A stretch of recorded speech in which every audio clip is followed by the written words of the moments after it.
Hi, and welcome to Real Estate Today. My name is Ed Cox. My co-host is Maria Babicki. We're both real estate agents here in Simsbury, and we have a great show planned for you today. Maria, would you like to introduce our special guest and get the show going? Yes, I would. Our guest today is Terii-Ann. She's a landscape architect and a land planner with LADA in Simsbury. She's also an adjunct professor with the University of Hartford. Welcome to our show today. Thank you very much. Can you please tell us a little bit about what a landscape architect and land planner does? Sure. Landscape architect is one of the design professionals in the construction industry. We specifically look at either individual properties for new development or what an individual property owner might need to solve various different solutions. Our training includes grading, stormwater, erosion control, planting, lighting, all of those sorts of things. And together with an architect who designs the building and the engineer who does the subsurface thing, our sort of field is from the face of the building out to the edge of your property and anything that happens inside. And so therefore it's about the land. So that's why we use the term land planner. Landscape architects started in the late 1880s, and Frederick Law Olmsted, who is the grandfather of landscape architecture, by the time he finished his career, he found that that was too restrictive. People really don't understand what it is that we do.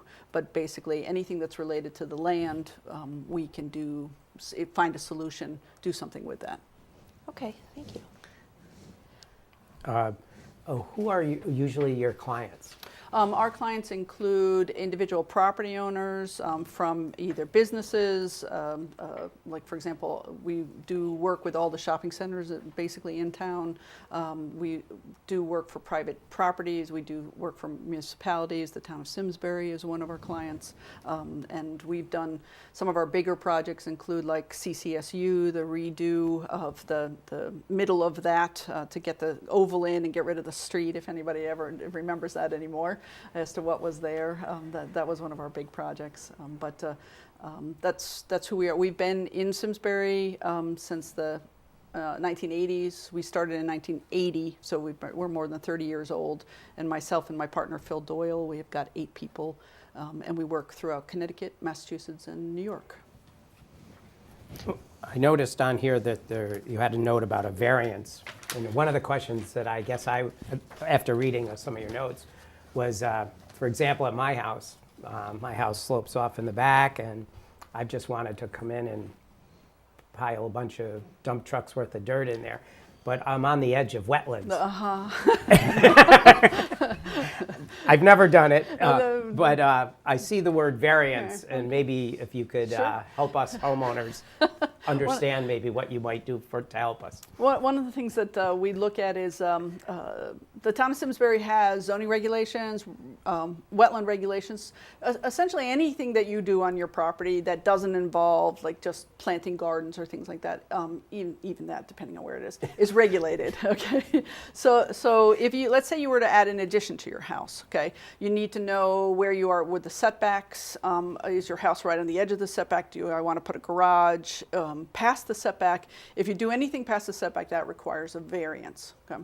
Our general approach to a variance application is to find out if you can do it without one, because you have to, in any application with the town of Simsbury, you go through, there's planning and zoning, there's design review, and then there's the Board of Zoning Appeals.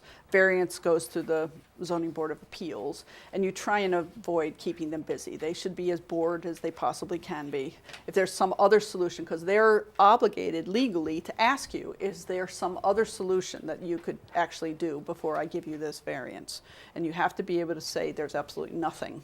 Now, wetland permits, the thing about wetlands is to remember that even if the wetland isn't on your property, there is still the 100-foot minimum area beyond the wetland, which is probably on your property, that is regulated. Any kind of fill activity, the removal of trees, anything like that is a regulated activity and requires a wetland permit through the town of Simsbury, and we could help you shepherd that application through. It is a little technical, and they want certain specific things, so it's hard to do as an individual homeowner. There's vocabulary and things that you need to understand to give the commission so that they can give you your permit. that you might not even know what that means. So it does help to have a professional. I would say that that's probably one of the reasons why we haven't done it, and probably won't. But it is wetlands very close to, or what I see on the map as considered wetlands, so. Yeah. We just finished up a wetlands permit for St. Catherine's Church, out on Stratton Brook, and they're about to do some improvements to their parking lot and expansion of the parking lot that required a wetland permit. Great. You have several recognizable projects in town. Could we focus on a few of them? Sure. One that you mentioned was Eno Memorial. Yep. Eno Memorial, if you remember, the front of Eno was recently renovated. The sidewalk was made larger. It was sort of looking. Some of the stone was broken, things were looking a little old, and they just wanted to, Main Street worked on that, had gotten a grant and spent some money, and so we expanded the sidewalk so that it's a much grander entrance, reflects better on the sidewalk, is correct from a period perspective with respect to materials, size, that sort of thing. Added marble benches, put some planting along the marble wall, just things that made it a little bit more maintenance friendly and a little more up to date in terms of plant material. So It looks very attractive. thanks. Yeah. And how about the sign columns? Yep, the sign column, I think it must have been 6 or 7 years ago at this point. Simsbury was looking to sort of upgrade their old wooden Welcome to Simsbury signs. There's still one out in over by the Sycamore, but they wanted to replace those into something that was a little bit more reflective of Simsbury and character and expectations in Simsbury. So they asked us to get involved. There was a sign committee that was put together amongst the town, and so we had come up with a series of designs that went through a lot of review by a lot of different people, but it came up with this beautiful stone sign column that really, I think, strikes the right image for Simsbury. It's very elegant and sophisticated and looks like it's been there for a long time. Yes, it does. Yeah, I was wondering how they got there. There are two in existence right now. The town has been coming up with funding every couple of years in order to do it, so there are at least 3 more planned. And then there were some smaller village markers that were intended to be used for like Weetog and Terrafil and things like that. So there are steps, and hopefully we'll all, within our own lifetimes, we'll be able to see all those actually get installed. Yeah. Well, that's good. So one thing that Ed and I were speaking about is first impressions with residential landscape. When you look at something, how do you decide what needs to be done? Well, when we come up on the property, the first thing that we always do is, okay, we're strangers. How do we know where to get to the living space? Okay. I mean, the obvious Connecticut sort of paradigm is you have a front door, faces the street, and you have a front yard. Well, frankly, most people don't use their front door, and a lot of times, I don't know if you've ever been, I was a census person knocking on front doors, and people would be yelling through the door, no, you need to go in the back. They got a table in front of their front door or something. So you want the front to look nice, but depending on how you actually use the property, getting people to the back, to the door that you normally use is a critical element, and it's not always obvious. And just because the contractor put a driveway in a specific configuration, that's not always helpful. And sometimes you can do something, or you can plant, or you can move the driveway slightly to make it make much more sense and to be a little bit more user friendly. Because I mean, you don't want your guests to come in through the garage. Right. You usually want there to be something else. So how it looks and what makes sense from the street to where you want people to go in from the door. And then from the door, you want to find out how do people actually use things. When I do a residential project, people will come and talk to me, and they just bought their house and they just moved in. And I said, call me in 2 years. And they said, what? What do you mean? I need to do it now. I said, you have no idea how you're going to live in this house. You don't know how you're going to use it. You don't know what you want to do. We could do this, and we could spend lots of money. And in 2 years, you're going to call me, and you're going to say, okay, I know you told me so, but I want to rip it all out because that's not what I want to do. So understand how you live there, and the fact that how you use the outside changes on a regular basis. If you've got kids, the kids are going to dictate how you use the yard. And they're going to do certain things. You're going to want a play structure, but that's going to last for a certain amount of time, and then you're going to want to get rid of that. And then the teenagers aren't going to want to hang out with you, so you need something else. But eventually you will actually start to use your outdoor space for actual entertaining. And when that happens, you discover that your deck is too small, it's too close to the house, things just aren't working the way that they are. So that's what I look at when I see a residential property. Oh, okay. That's exactly how it's happened at our house. I guess to follow up with that is, what do you see that's happening in high-end landscaping trends? Right. that are happening in the house? There's a whole bunch of different things. Let's see if we can start. One of the big things, of course, is the outdoor gathering space is better defined, tends to step into different areas so that you either have a deck and a patio or a combination patio, so that you can create different spaces for different uses. One of the things that we're noticing is that the outdoor chairs are much bigger than they used to be. So your 10 by 12 deck doesn't hold 8 people anymore, and with the table. So you need something bigger. It's going to get wider, it's going to get larger. You're going to use some sort of a retaining wall for containment, and put some plants on it to sort of jazz it up a little bit, and also put your serving trays and things like that on. So really you're starting to see things getting a little bit bigger, a little bit more formally designed.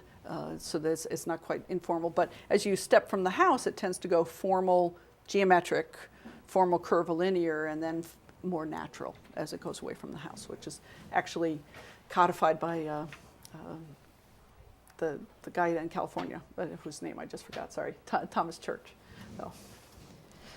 One thing you just mentioned is patios. Mm-hmm. Now, we seem to be seeing more patios, wouldn't you say, yes, than I decks? would say. Yeah. What is your thought on that? Well, I tend to find that a deck is really tied into what the relationship between the elevation of the door and the land that you have. So if you've got just the 3 steps, you've got 18 inches, then you can go directly from your door to a patio. But if you're much higher than that, you need some elevation, and so you need a deck out, which will then step out probably in a monumental type step, which is 6 to 10 feet wide, into something that'll be more of a patio outside.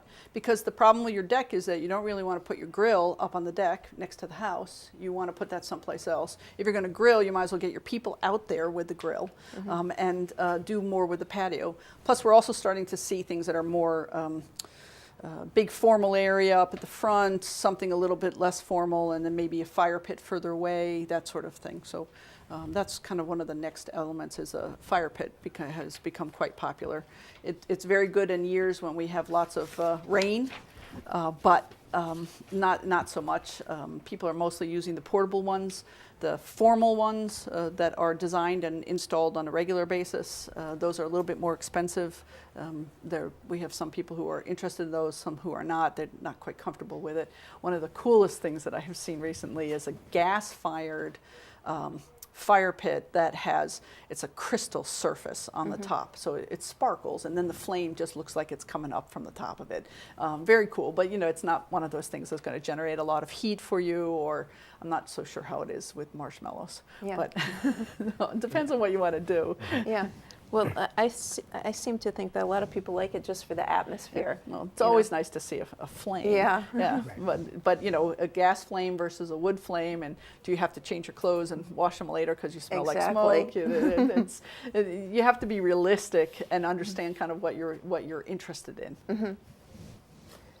You were talking about some walls. What are people using for containment on walls? Oh, there's a lot of new stuff. Most of the contractors are really pushing a block wall element. Some of them, they're getting to the point, I still think they look a little bit like concrete blocks still, but the pavers have much improved. But the wall itself, usually some sort of a block.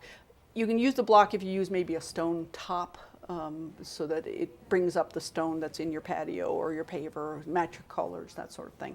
I like walls because you can make them vertical. You can put a light pole in them. you can do something that actually defines the space. You need some vertical elements to differentiate this gathering space from the one that's next to it in some fashion or another. It doesn't just happen because you think it's going to happen. You can spend a lot of money on designing all these individual spaces and it really just bleeds away from the house. You need to get some kind of vertical up in place to really define the edges. Lights, hanging baskets, anything that sort of adds a little extra charm, color into the space. Okay. What about water features? Water features, some of the new things, there's always, there's two things that come to mind. One is the new pool thing, which is a swim in place pool, a swim spa, Right. Yeah. which enables you to have the ability to swim in place in a space that's a little bit bigger than what the hot tubs used to be. Because you can stretch out and it has motion that's coming out, your water in motion, and you swim in place. So you can really cut down on the if what you want to do is swim, and that's all you really want to use your pool for, then you can cut down on the area that you need, the maintenance, because you're not having this huge area that you have to keep clean, and some of your chemicals, but it does require some additional energy for the pumps and much bigger pump sizes in order to make Right. that happen. Generate the But water. it's kind of cool, it's a neat thing, and if you're a real swimmer, it's the next step up from lap pools. So you don't have to worry about, the dog falling in or, the same level of fencing and all that sort of stuff that would be required. So.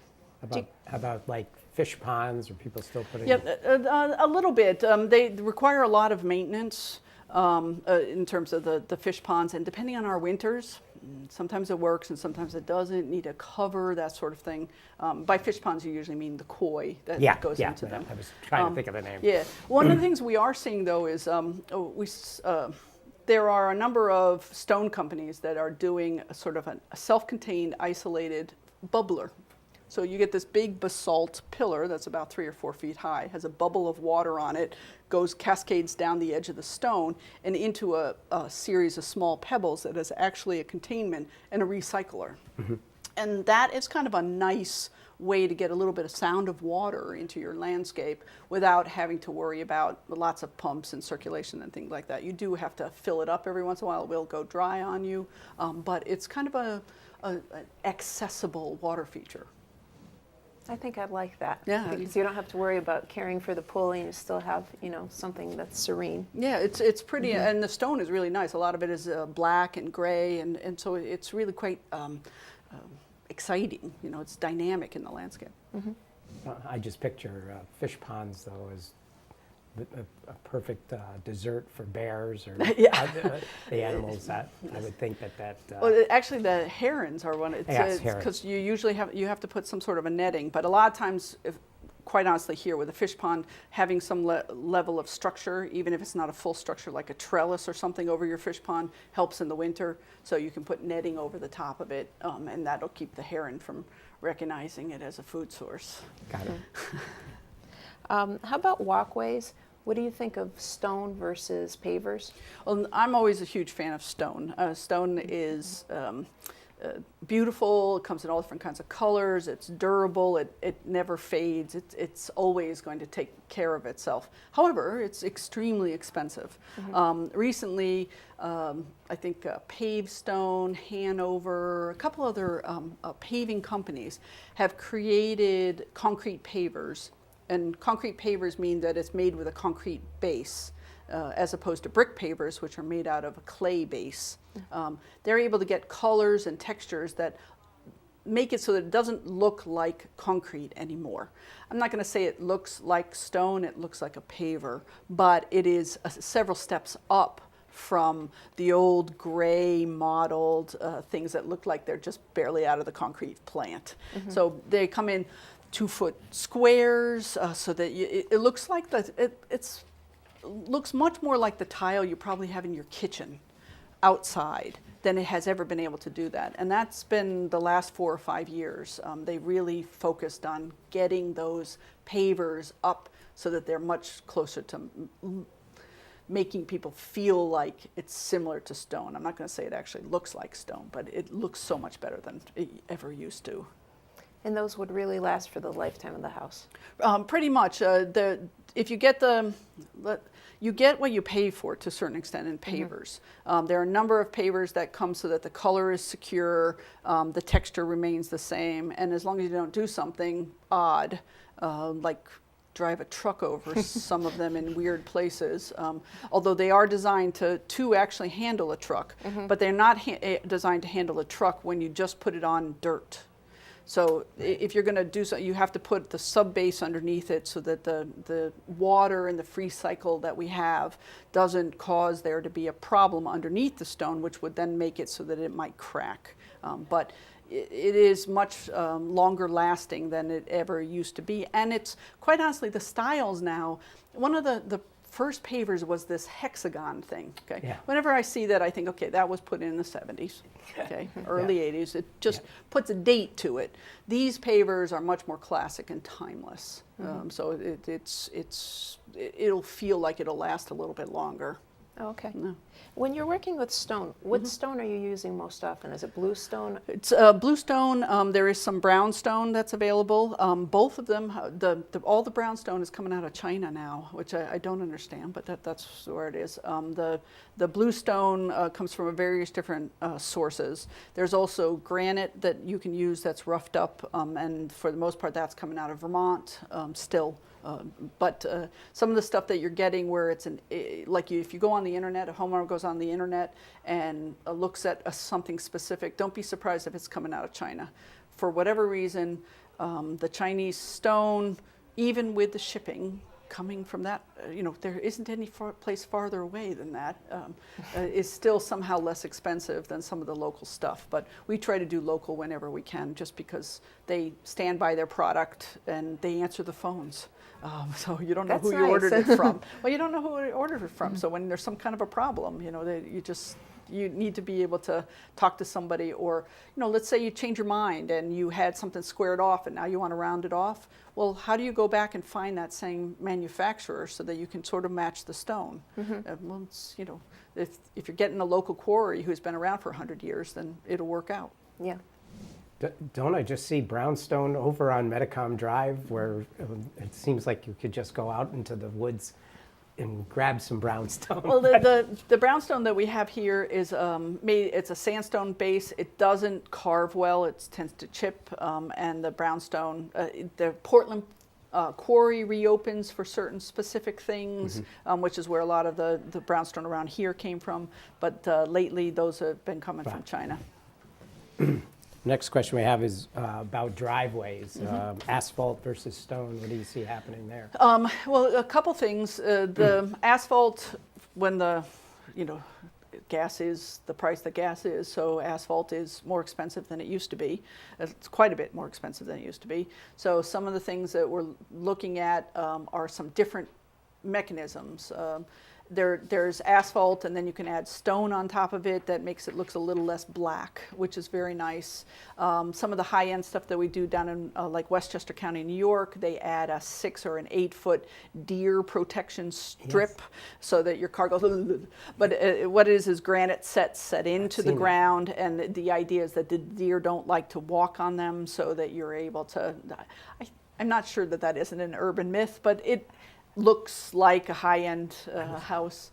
Some of the other things that we're seeing now is the sensitivity with the stormwater regulations, and whether or not you can actually, instead of creating a paved surface where the stormwater runs right off, if you can't get it to infiltrate in. So there is now pervious asphalt that you can use.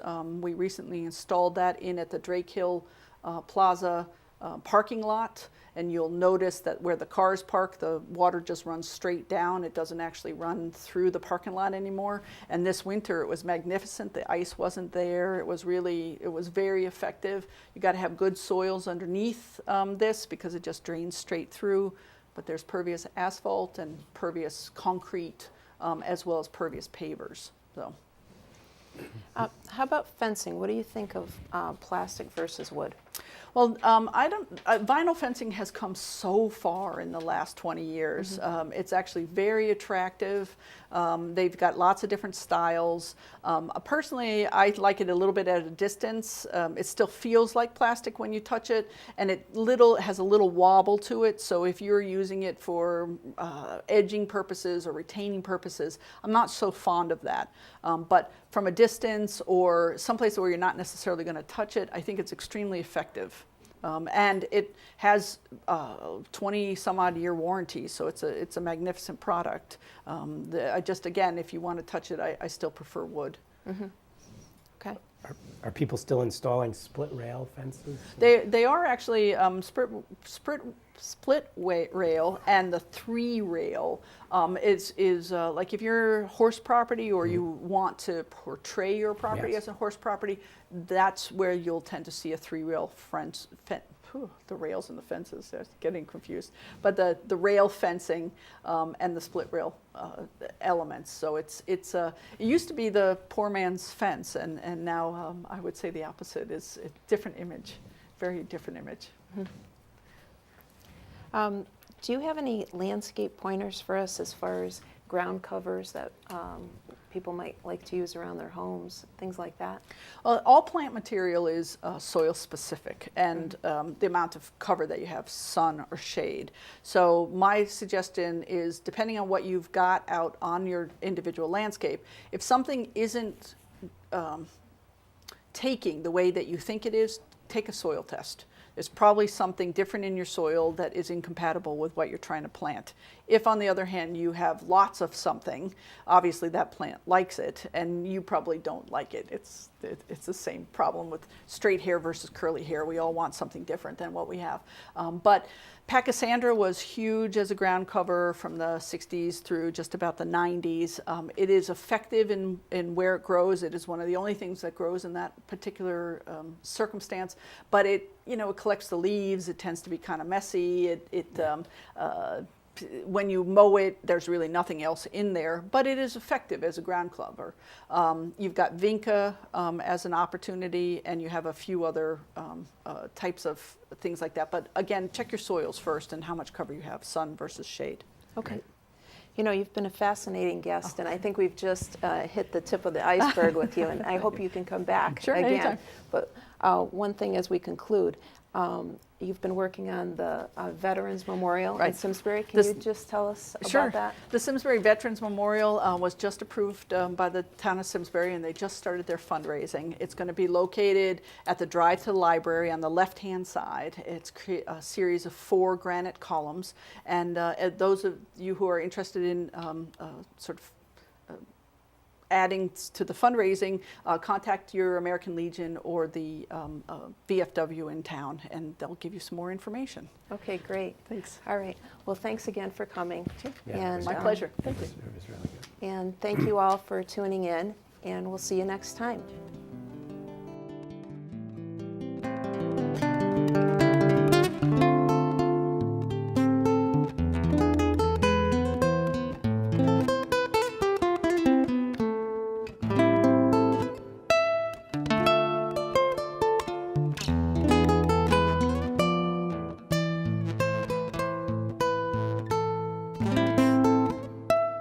Funding for Simsbury Community Television is provided in part by contributions from viewers like you.